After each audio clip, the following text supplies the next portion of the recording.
This is African American History is American History. Welcome. I'm your host, Harlan Kearsley.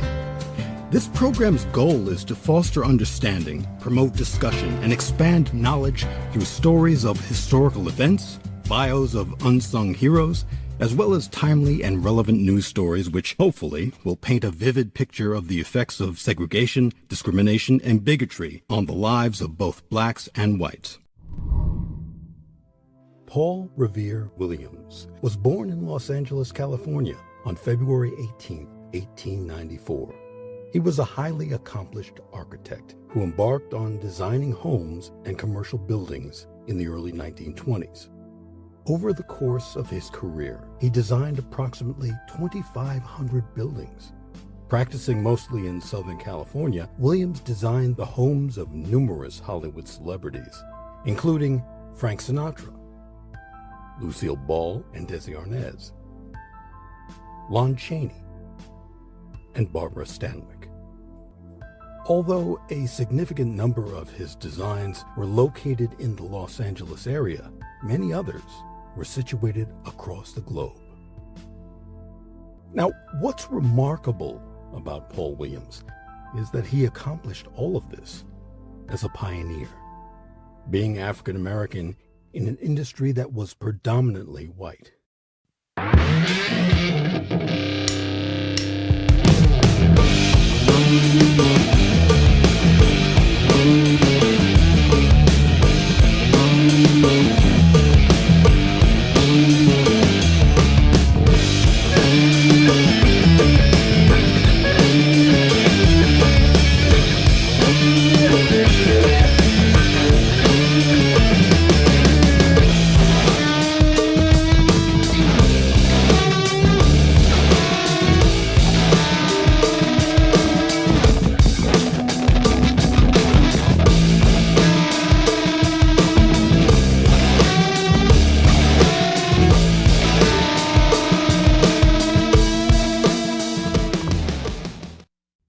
Before Central Park was created, the landscape along what is now the park's perimeter from West 82nd Street to West 89th Street was the site of Seneca Village.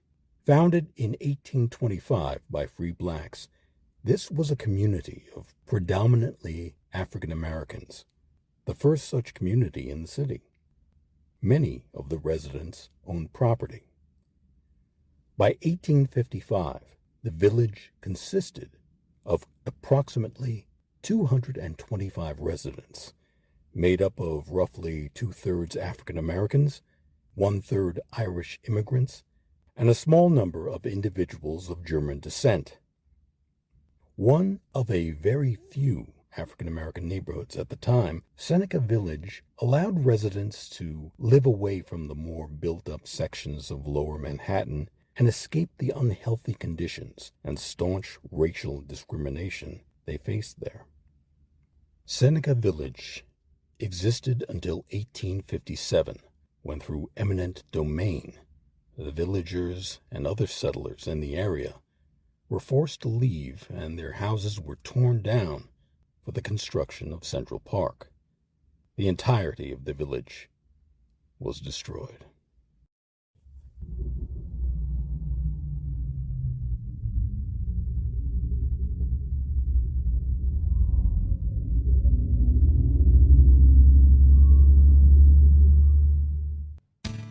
In 1946, the U.S. Supreme Court banned segregation on all interstate bus travel. And in 1960, the Supreme Court's Boynton v. Virginia decision extended that earlier ruling to include bus terminals, restrooms, and other facilities associated with interstate travel. However, the Deep South felt that integrated restrooms was a bridge too far and totally ignored the ruling. The Freedom Riders were groups of black and white civil rights activists who participated in bus trips throughout the South to protest segregated bus terminals. The Freedom Rides began in May of 1961 and ended late that same year. The rides were organized by the Congress of Racial Equality's National Director, James Farmer. Their mission: to test compliance with the two Supreme Court rulings. On May 4th, 1961, a group of 7 African Americans and 6 whites left Washington, D.C. on an exercise of their constitutional rights, called Freedom Rides.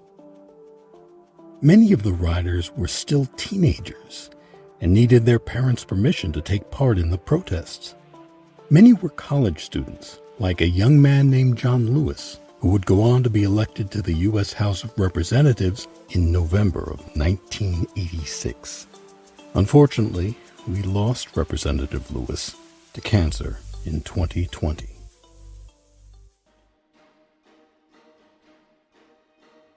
Long before the film Blazing Saddles, there was Walter Moses Burton. Born into slavery in North Carolina, Burton went on to become America's first black sheriff. He also served 4 terms in the Texas State Senate during the Reconstruction period and was a wealthy landowner. This is his story.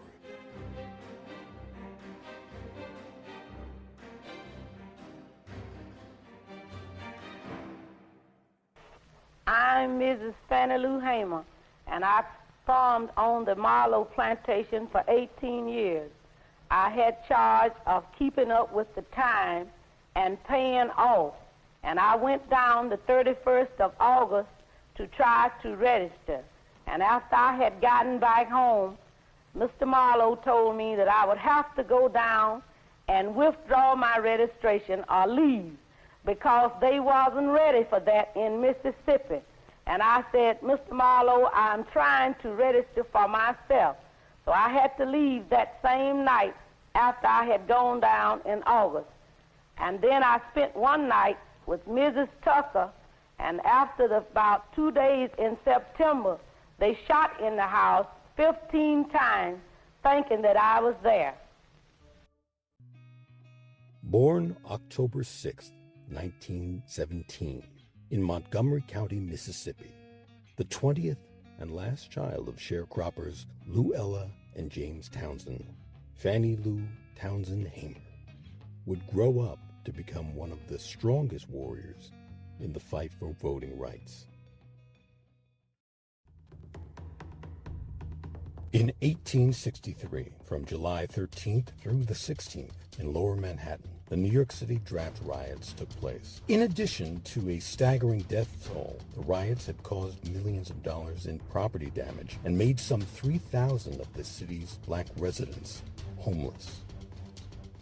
The New York City draft riots began after white working-class men became enraged with new laws passed by Congress that year to draft men to fight in the ongoing Civil War.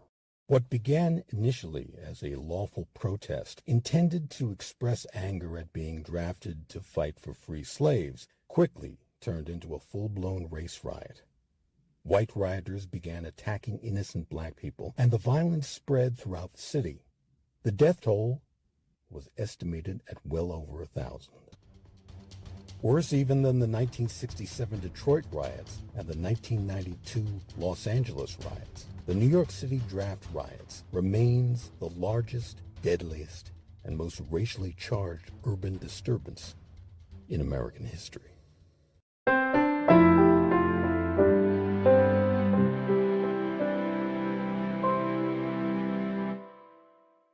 This is African American History is American History.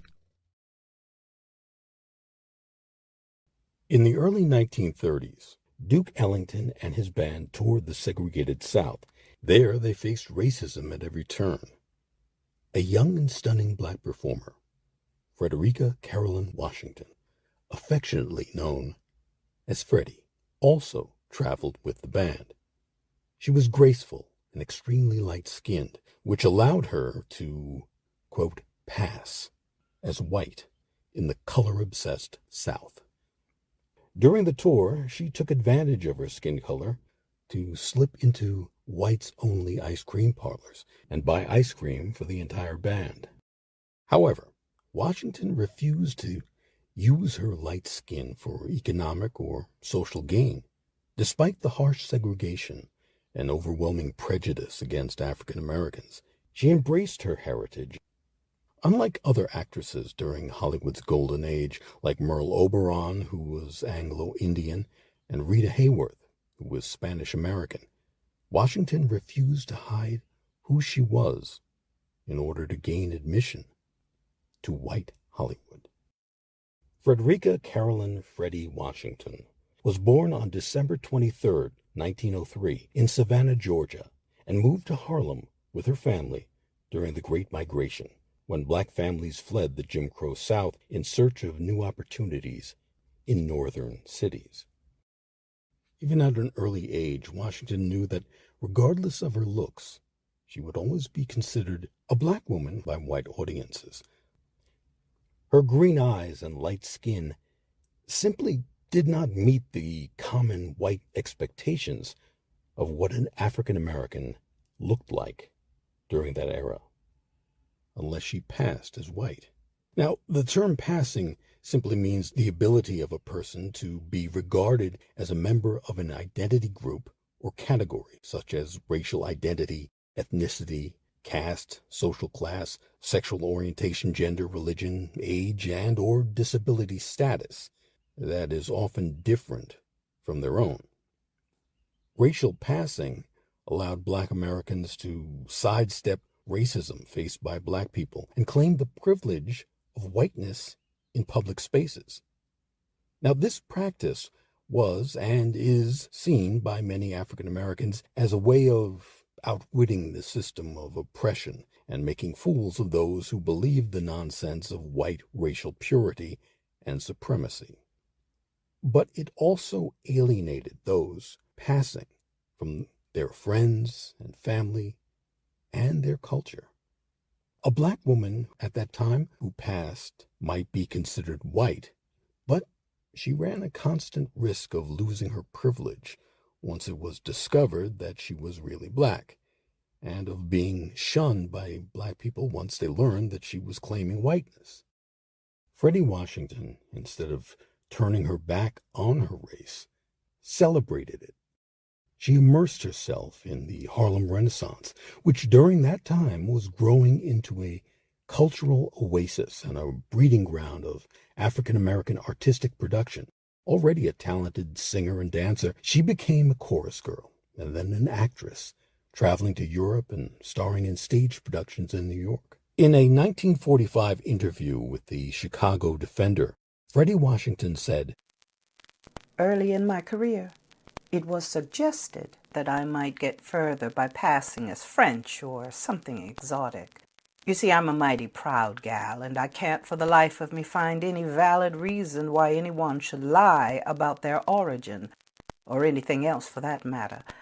Frankly, I do not ascribe to the stupidity theory of white supremacy, and to try to hide the fact that I am a Negro for economic or any other reasons or other advantages would have meant that I swallowed whole hog the idea of black inferiority."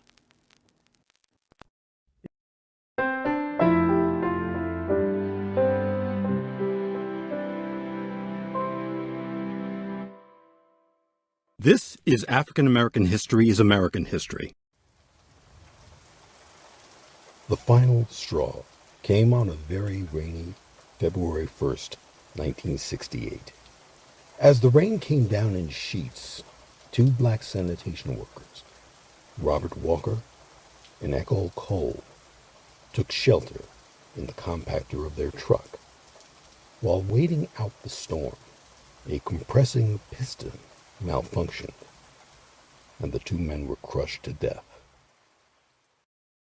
The roughly 1,300 black sanitation workers called for a strike. They had had enough. They began marching through the streets of Memphis, carrying signs that read, "I am a man," with the "am" underlined.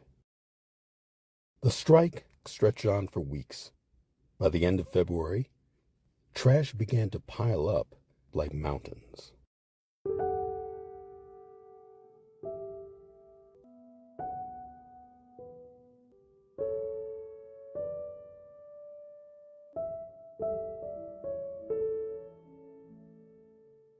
Henry Loeb, the mayor of Memphis, who had just gained his second term the month before, wouldn't even listen to the strikers' demands. He instead sent in police officers with clubs and mace to break up the marchers.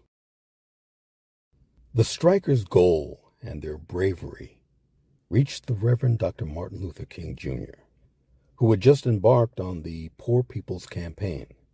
Against advice not to, he went to Memphis in March to meet with the strikers, and again in April, when at a local church he gave an impassioned speech that would turn out to be his last.